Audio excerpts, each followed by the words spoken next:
Hello, everyone. Welcome to Thinking With, a podcast where we talk with academics, thinkers, and creators from all over the world, exploring ideas that are interesting and relevant across discipline about anything and everything that you can think about. I'm Asih. I'm a lecturer at Bandung Institute of Technology from Indonesia, and I will be your host for today. And in this series of podcasts, we will try to start by opening up the discussion through either like an interesting research project or an interesting movie or a book or whatever that triggers a conversation. And with me today, I have Claudia. Hello, Claudia Sandberg. Hello. Hello. And let me firstly, before we go into it, let me introduce you, our guest today is Claudia Sandberg. She's a senior lecturer in technology in culture and society. That's like the coolest thing, technology and culture and society. And the Department of Mechanical Engineering, University of Melbourne, which is like, even just the sound of it sounds like you are bridging a lot of things together. And she's a film scholar, a filmmaker whose work explores migration, marginality, and the political relationship between Europe and the global South. She also has a book. Her book, Peter Lilienthal, Cinema of Exile and Resistance, dives into how cinema can reflect exile, resistance, and transnational identity. She also teaches innovative courses that link engineering and film, raising questions about how films portray technological ethics, power, and infrastructure in different cultural and historical settings. Thank you very much for this Amazing. fantastic introduction. I was reading through all of your like resources about Claudia Sandberg. I was like, oh my god, like you've done so many different things, and it's like the type of thing that sounds both difficult and fun at the same time. Yes, I try to be doing things that are fun. That's the most of all, because you want to bring passion to your projects, and you only bring passion to it if you like what you do. Yeah, you're true with that. I agree with you on that. And it's like I guess a lot of our viewers here wouldn't even know that such a field exists. Like we always think about technology and society, like film, movie, as like separate things. Like there is like art people and there are like engineering people, there are like science people. But it feels to me after reading your like your background, you're actually like the embodiment of a mixture of all of that. Is that true? It is, but it is quite difficult to bring this together. It seemed to be such an organic connection between the technology, engineering, science, and the arts. Because when we look at the world, of course, there's not just we don't look at it through one discipline. But in terms of university projects and university work, at least very often we are still working in silos. And that's why I'm so impressed coming here to ITB that there seems to be such an organic connection between arts, design, communication, and engineering. Like, I mean, I'm coming here and I'm learning. I'm just so amazed at what you do. Yeah, we do our best. And we're very grateful if it seems that we are doing a good job with our breakdown of barriers between silos of fields in academia. So, as I said in the beginning, actually, in this Thinking With series, we are going to try to talk with, in this case, Claudia, but we will start from like a joint interesting thing. And in this case, actually, I need to give you like an introduction that before this podcast, we actually met before. And just yesterday, we were watching like a movie together, and it's called Sleep Dealers. You'll see like a poster here about the movie. And this is like a very, very, very, very weird dystopian science fiction movie that Claudia brought for us to watch together at the actually Faculty of Arts and Design at ITB, and we loved it. So that's why we thought let's use this as like our starting point, and talk even more and delve like even deeper into all of the things that we can like think of from this movie. So before we go into our discussion, let me introduce you a little bit about Sleep Dealers. So this episode, like this movie, Sleep Dealers, is actually made by like a movie director. His name is Alex Rivera, and it's actually quite an old movie. It's made in 2008. Well, So- I mean, I would say it's not very old in terms of film history, but yeah, it's if our Yeah, viewer is 12, like 21 17 years years old, I know it precedes their lifetime. I see. because sometimes it bugs me that I look at 2008 and I feel like it's not so long ago because that's when I was in university. But then I talk to like some of my students and they'd be bored probably around that time. They'd be like 4 or 3, and I'm like, oh my god, time has passed. So it depends on your perspective, but it was 2 decades ago. So to be fair. I see the point. So anyway, so the Sleep Heroes, basically is directed by Alex Rivera, and it talks about the future, but it's I think it's debatable whether it's a future or not. You would say it's kind of a near future. It's a near future where borders are closed. And then when I'm saying borders, it's like the borders between the U.S. and I think Mexico. But even though the borders were closed, the labor still flows because they created the system. It's called like nodes, is it? Like Yeah, no, nodes exactly. where they sort of like you are inserting things into your body so that via these nodes you can control robots that are on the other side of the fence. So the labor force is actually like the person who are controlling these robots would be in Mexican side, like the cheap labor part, but then the robots that actually do the job, blah blah blah, physically are at the other side. And this movie was I think like even just by watching it, just the first 10 minutes, you can already like see how the movie tries to sort of delve into like numerous topics on ethics or on labor, on even I feel climate change and all of these types of things, and how some systems actually are built to sort of control one side by the other. There's a very interesting saying. Someone says, sometimes you control the machine, and sometimes the machine controls you. And kind of that goes for a lot of issues that are dealt with in the film. Yeah, so that was the starting point, and I don't want to really spoil it to you guys. So if you are interested, I would actually suggest if you want to watch something a bit like mind blowing, a bit depressive, but also makes you want to think more about current society, you can maybe check it out. Yeah, and be a little bit smarter after watching it.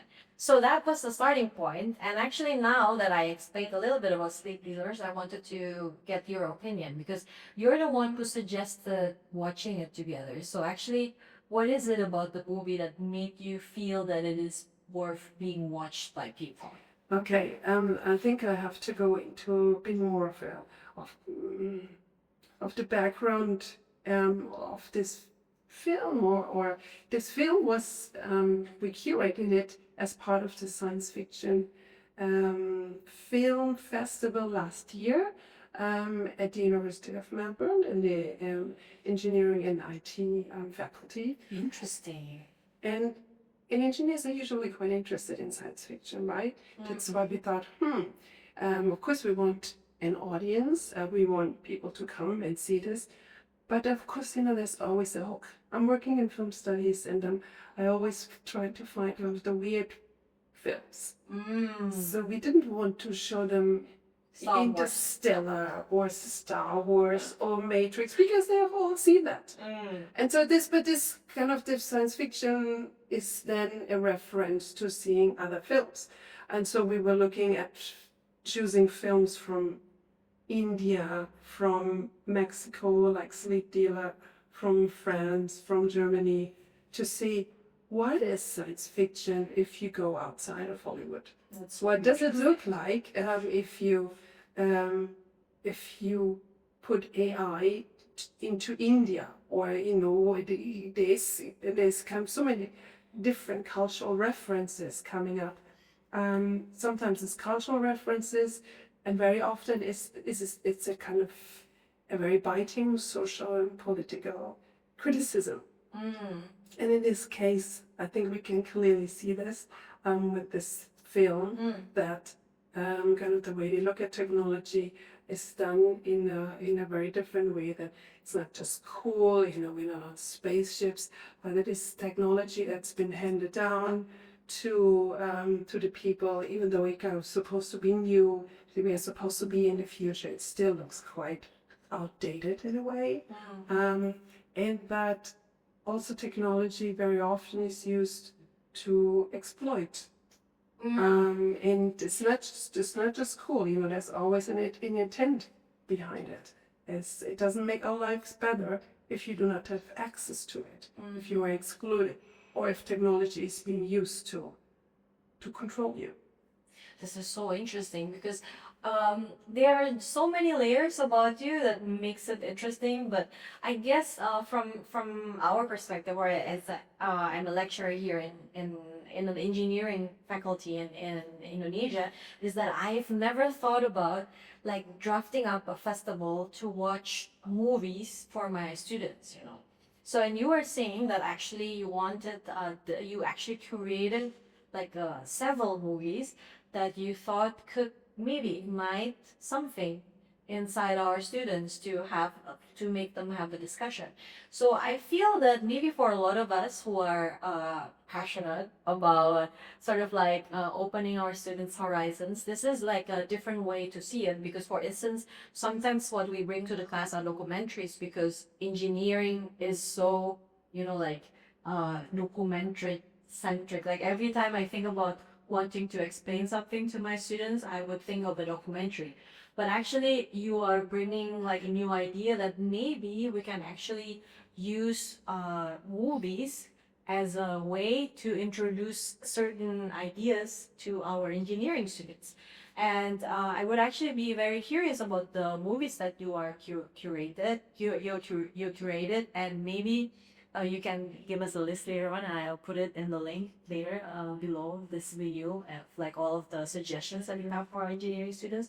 But my biggest question is actually, why do you think is it important for students to be exposed to movies, whether it's science fiction or doesn't have to be science fiction, during their learning path? Of course, it doesn't always have to be science fiction. It was just a theme that we had last year. When I came up with this idea, or I did come up with this idea while I was teaching the class Science and Engineering and Popular Culture. This is what I did first. Engineering and popular culture. Yeah. Wow, so cool. So I want to teach that. And this is looking at, you know, how does learning about engineering, about science concepts happen outside of the classroom, happens in society, like looking at museums, for example, Oh, that's so science cool. museums, looking at comic series and how they educate children already. And of course, film is such an obvious one. You know, if you look at short films, of course, also documentaries, you know, feature films, and what and in which way kind of do we learn about engineering, about civil engineering, about computer technologies in film, and what kind of, because the media is kind of so pervasive, we learn so much. We should not always, but we do kind of learn a lot, you know, with the audiovisual medium, and everyone is attracted to it, and kind of using that attraction to an educational means.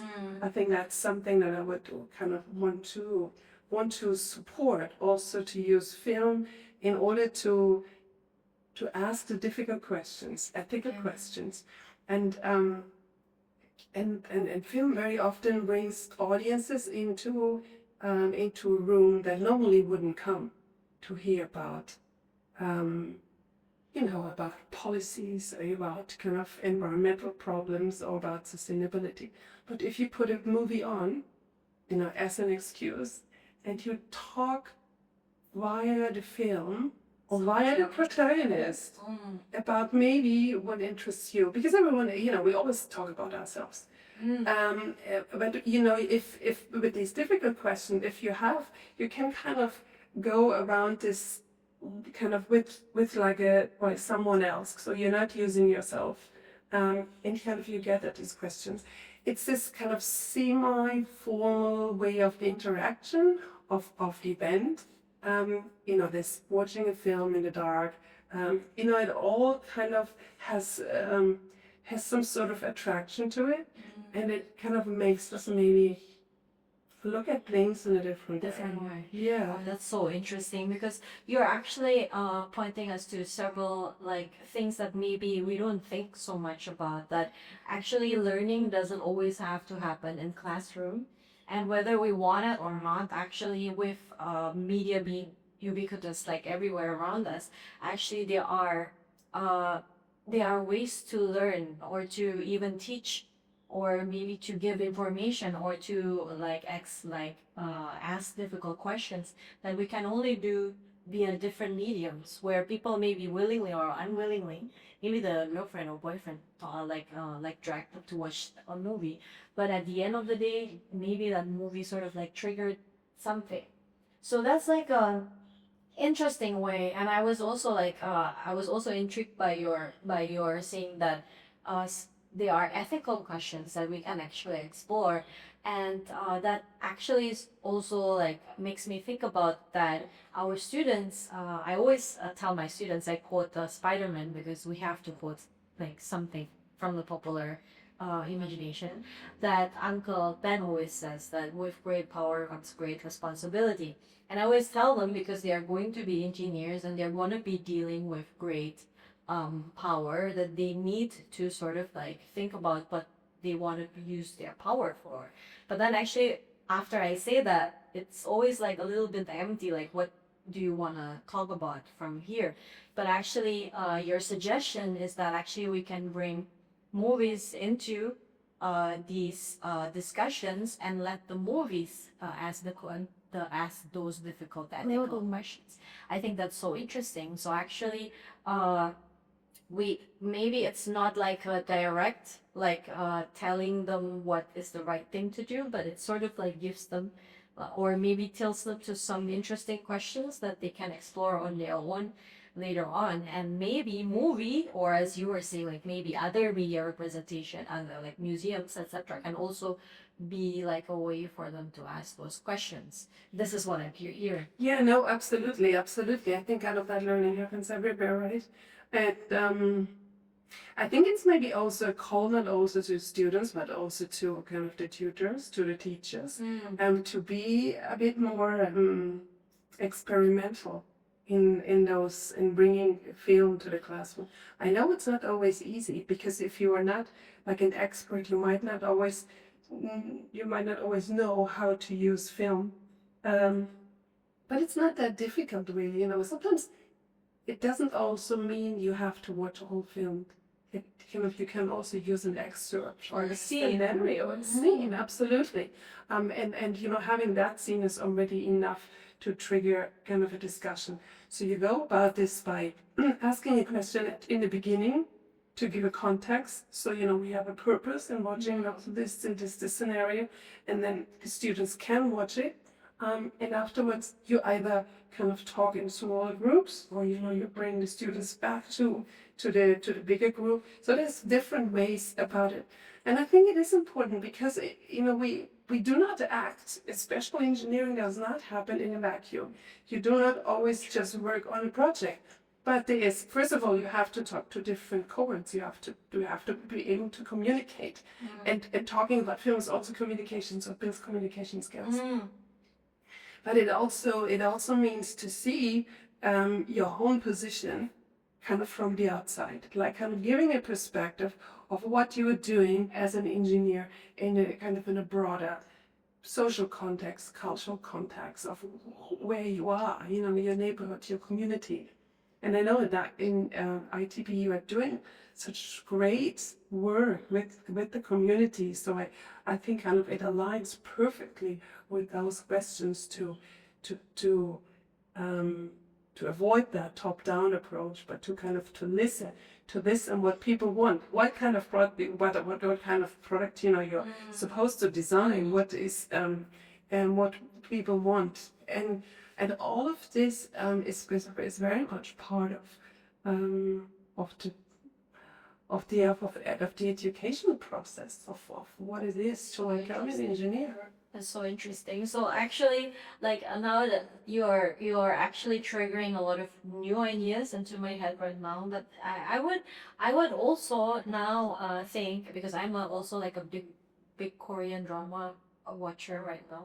So like there are so many Korean dramas, for instance, or I think Hollywood movies as well, that are using several occupations as their protagonists to sort of like look at those ethical questions. And I think those ethical questions are most prevalent, especially when they talk about uh, doctors, like in the setting of a hospital where you have somebody dying, for instance, or somebody's sick or whatever, and they always like are able to bring up like these obvious ethical questions into it. Where I think another occupation that also very gets a lot of like screen time, I feel, is are lawyers, I feel. And then of course the one popular series with the audience is maybe How I Met Your Mother. I don't know if that's outdated or not yet, but that the main person there is an architect. So those are, I feel like whenever I want to talk to my students about some of these ethical questions, I always end up bringing like the setup of these ideas from the movies unwillingly, and I would like think about like, okay, so you see like doctors, for instance, did you watch this part of the movie or whatever, and now what would you do in that case, in that specific case? And they always have to sort of like imagine themselves as the doctor, but actually they are engineers. So like now it's sort of like I'm thinking about this, like of course we could use it in a way like Sleep Dealers was doing it, where you build a whole world about it, and then you sort of like think about how technology affects different parts of the world. But like on an easier discussion, sometimes these series or movies where they use like a obvious occupation is like a very easy way to sort of like think about ethics. But why is it? Why is it that it's so difficult to find movies or series where an engineer is the main character? You talk about a very obvious problem. My days, there are no engineers. Like television series. Is it really? um, Yeah, I cannot remember even one on the top of my head. So and I think this is a problem because also, of course, we want to recruit another exactly. generation of people who are interested in participating in so many interesting, relevant projects around building a sustainable environment, sustainable product design, sustainable. All of this has to be done, and there will be so many different things. Climate change. But they don't even know what engineers do. And this is because we do not have any engineers in the public realm, like in media. There is no media representation of engineering. And so if you ask people, what do they think an engineer does? I mean, They think we're boring. They think, what do they think? I don't know what they think in Indonesia, but they would think in Australia, male, Yes, that's white, and the only thing engineers do are building bridges, which is of course not true. part Yeah, of, but your discipline. But this is, it's such a wide field. And the other thing is also that engineers or kind of computer engineers or like software engineers, they're always like the crazy ones, the mad ones. They're kind of outsiders. They're overweight because kind of they sit in in a dark room in front of the computer and kind of eat pizza. They cannot communicate. They kind of are socially completely in out. That's what people think about. So That's what I mean. people That's think what people Yeah, think because yeah. you know that's the only kind of representation that you find, Yeah. and that's a very big problem. And so you know we have all these stereotypes, but engineers kind of working in a very collaborative way, Yes. and they have Yes, yes, fantastic yes. communication skills Yes, because yes, they yes. have to talk to very different groups, right? And so we don't know that, and why don't we know that? Because they do not appear in our television series. Exactly. But actually, like you remind me of two things actually. So I'm using ChatGPT a lot these days, and there was like this time when it became quite a hint where people asked ChatGPT to like make a drawing of the life that they think that ChatGPT thinks we lead based on the conversations that we've been having. So at that point, when I was asking that question, I've been already using ChatGPT for like maybe a year or so. And I asked her just like, so I've been using it like every day. So, please draw like a figure of like the life you think I lead. And then a figure came out. I'll put it here on the screen, and it was a perfect representation. You had like a person right inside like a hall, and then you had like talking to like the giving lectures. There are like buildings everywhere because I'm an engineer, etc. But there's one tiny bit thing that was different, which is the person is a male. So without knowing me, ChatGPT already sort of extracted someone that I was a male, that couldn't possibly be female with all of the activities that I'm doing. So it was very interesting for me. And of course, I told ChatGPT, I said, you're drawing me perfectly, and except for one tiny little detail that I'm actually female. And I thought that ChatGPT would redraw me in a way that is exactly the same as a drawing before, but actually just with the male becoming female. But actually, once the picture became female, the drawing changed, the elements changed, the lecture hall became smaller. And it's even like my friend pointed out that in the male picture, the building was standing tall, but in my picture, the in the female version, the building was destroyed. It was like I was talking about a different thing. So it's really interesting because ChatGPT is just like a representation of society somehow. It's like excerpts all of these types of things. So I found it very fun how that is so directly like that bias just comes back to you. And another thing that I was now thinking about is that people, when they see me and they don't know my occupation, they don't know my field, the first thing that they would say is like, "Are you an art professor?" I would say, "No, I'm an engineering professor." And they would, "What? Really? But you dress differently. You know, you're so colorful. You are so cheerful, etc." Things like that. It's because they have all of these preconception about how engineers are supposed to be, and it's sort of like it's completely different with what they are saying. But you are correct. Like we work together as a team. There's no engineering project that you can do just by yourself. And we are by default very multidisciplinary, actually, I think, in engineering. But people don't know that. Like it's such a pity. And they should know more about it. Yes. Don't you think? Absolutely. So if there is no representation about kind of engineers and what they do in the media, then of course, you know, when we talk about women in engineering, kind of there's a complete absence. So there's no engineering representation, not more so female engineering representation. So your people's imagination becomes so closed up about what it means to be an engineer or to be like a female engineer. So first of all, I think it's important to talk about this, to know, because I think people even kind of don't think about this. You know, there's an absence, and also the engineering community has not done so much in order to address this. That to some degree, like science has done a very much better job. There are star scientists. There are TV shows. They tell us about kind of the stars and anything. And so we also have female scientists, so they do appear.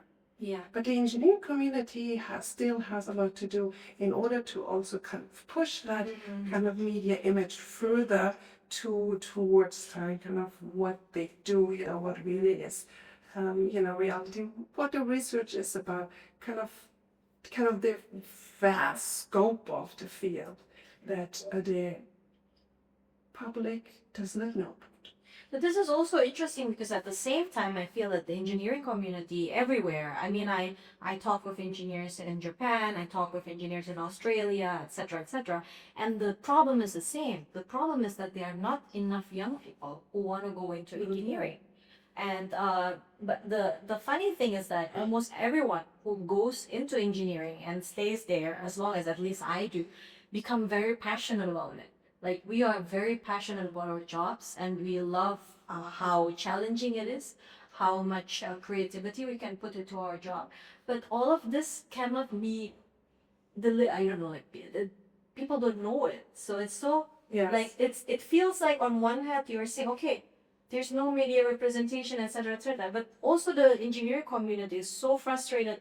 Then why is it that people cannot value what we do? That people don't understand how amazing we are, and why is it that less and less young people actually want to be going into engineering? But it's all part of the same problem, right? Young people do consume a lot of media, they consume a lot of social media. And if something like, so it is actually a given that if we'd had more, kind of even short clips or anything that kind of turn up in their feed, kind of comics or whatever way, then it would maybe be a bit more interesting. But also we talk with a lot of high school students, especially girls' classes, about engineering. They very often have a fear of math. They always think they are not good enough in math, and that's why they, this does not, they wouldn't apply it. But also they think that they have to code. They have to be able to code from 5 years onwards. And if you cannot code, and if you do not have any experience in that, you don't even, it's not for you. And to get rid of those kind of really persistent beliefs, again, we kind of constantly need to be in touch with this younger generation, to talk to them. What I did just a few weeks ago before I came here, we had a few high school student events, and I made a video essay with excerpts of science fiction films and female representation in science fiction films, to have something solid that they can watch, and then we could kind of go into those questions about female representation, about being a female engineer, and all of these kind of sticky questions that you normally cannot address. So yeah, there's a lot of work to be done, and I think kind of we have to work with media. We have to come up with kind of alternative approaches to recruit this and interest this younger generation, because there is a lot of programs, there's a lot of scholarships, there's kind of female-only positions where you can apply. All of this is already in place, but it kind of all starts much earlier on. And so I have been thinking, we have to create something like starting with the short film, kind of asking filmmakers to participate, maybe having a call out to for cool stories where you have engineers kind of as protagonists or a group. That kind of also addresses the question of inclusivity of a more diverse range of engineers kind of on the screen. So something like that. I haven't thought this out properly, but this is something that I'd like to do. That's so interesting, because I also feel like like there are so many issues that just came out just by this very short talk. alone that basically we really need more engineering representation inside media. Of course, we also need female representation inside engineering. That also makes it fun, because one thing that is so problematic, and I have this book that is now becoming my Bible. It's written by like a structural engineer. His name is David Billington, and he was talking about how in engineering, in our case, structural engineering, we always make it seem as if there's no creativity behind engineering. So you have like creativity completely outside of the engineering realm, like outside, let's say, in the hands of the arts or design people, whereas actually engineering uses maybe science, maybe math, to somewhat do creative things, and it's so fascinating actually.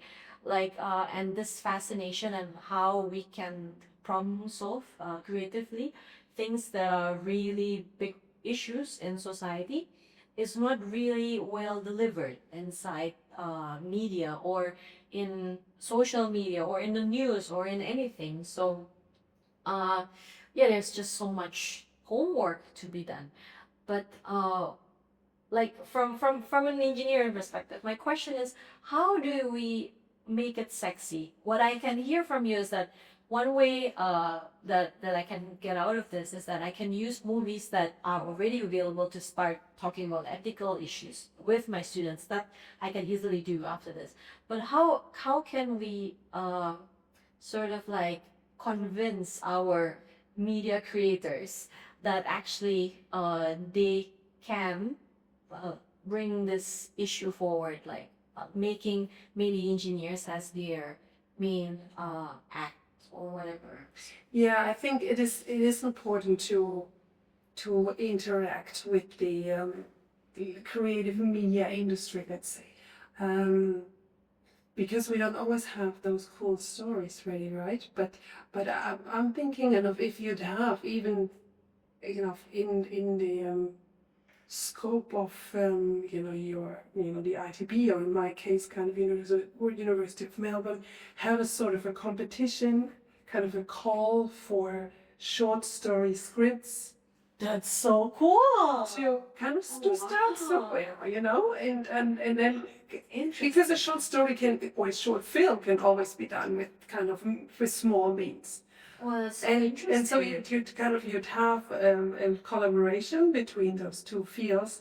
And if this is kind of something that materializes, you can go bigger, because you can go from that kernel of the short film to making something bigger. You can start talking to producers, for example, to develop something that is maybe more substantial or bigger. Or there are also science and engineering foundations in the kind of media that do support these kind of projects. So one has to start small but think big, but always think it's possible. We have to just try. Just try. That's so important, to just kind of give it a go. That's so interesting. Actually, while we were talking about this, I remember I actually studied in Japan, and in Japan in the 19 I think 20s or so, when they're starting to like modernize. One way that they started educating their people was they said, okay, uh, definitely education until high school is not enough, so they need to be educated as an adult learner. And the way to do that is by using exhibitions and museums, and that they made as popular as possible, but they infused with information about sanitation, about how trades work, or how any type of thing that they find possible.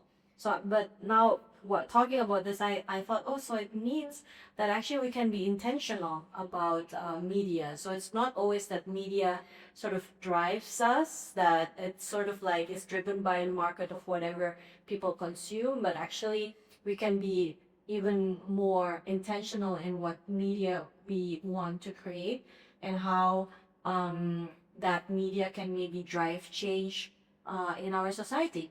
Absolutely, absolutely. I think we have to become part of the process and not let us kind of shower people or our kind of society with kind of entertainment, escape kind of products, films. And I was talking to one of the design students yesterday that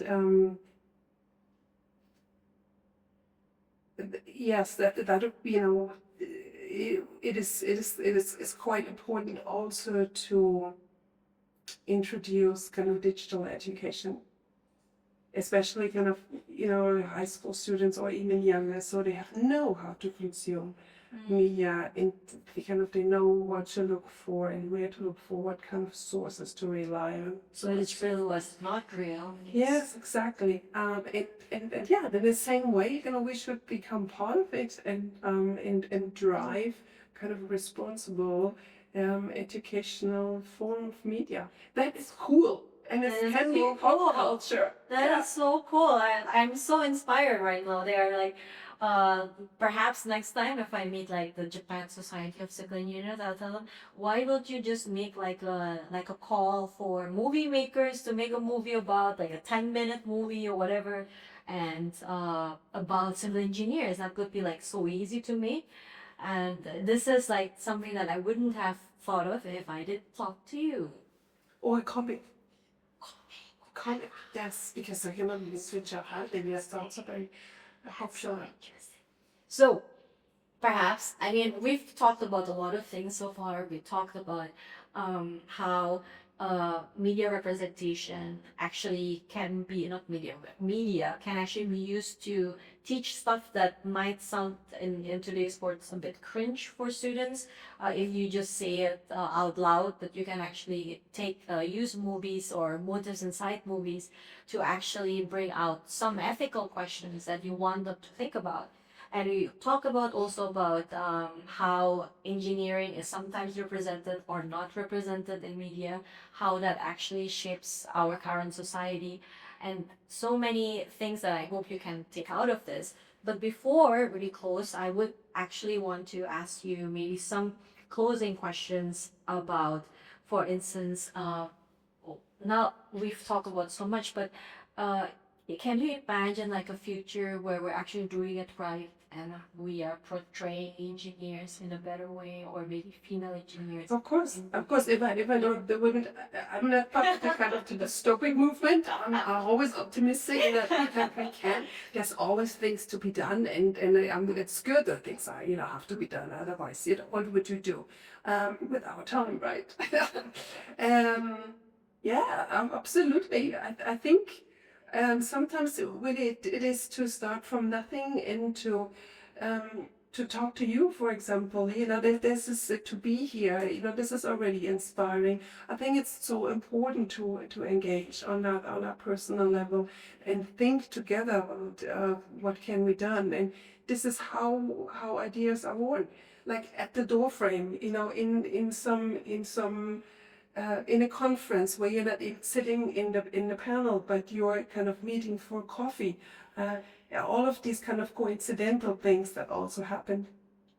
And believe that it can be done, and find champions who to help you, to support, maybe also to help with finances, because very often, you know, we have very restricted means and resources to do something. But it can be done. You know, sometimes it's good to not have all the resources, because it just makes you lazy. If you have kind of less, you think in a more creative way to resolve a problem. And so yes, absolutely. I'm looking forward to seeing what is next and what we come up with, and let's see. Do you have any closing words that you want to say to our viewers? I would say that do go and watch films. In insane kind of engineering films. It's not just saying, you know, there has to be an engineer in the film, because I think everything is engineering. And kind of my next film series, for example, will be about car mobile technology, which is looking at car, you know, we look at e-cars, we look at the history of cars, but we also look at cars kind of a status symbol, and as something you said yesterday, kind of sometimes it extends yourself. You know, it is kind of you see yourself as more than that with the car. So kind of the social meaning, all of this is part of the talk. You know, it is kind of expanding this idea of the concept of what is engineering to all of these different realms. And in film, in whatever way, does help you to do that. It kind of leads you to ask questions about yourself, about your position, about your role in society, about what you want to be, what you want to become. It can be inspiring. Good film is inspiring. Good film is thought-provoking. Something we talked about yesterday with our students as well. And so I definitely kind of encourage to also see feature films, not just kind of the short, very short things. Just sit through this. And sometimes if something is not easy to watch, it stays with you longer because you think about it. So interesting. So, everyone, thank you so much, Claudia, for being with us today. And that was sticking with our first episode ever.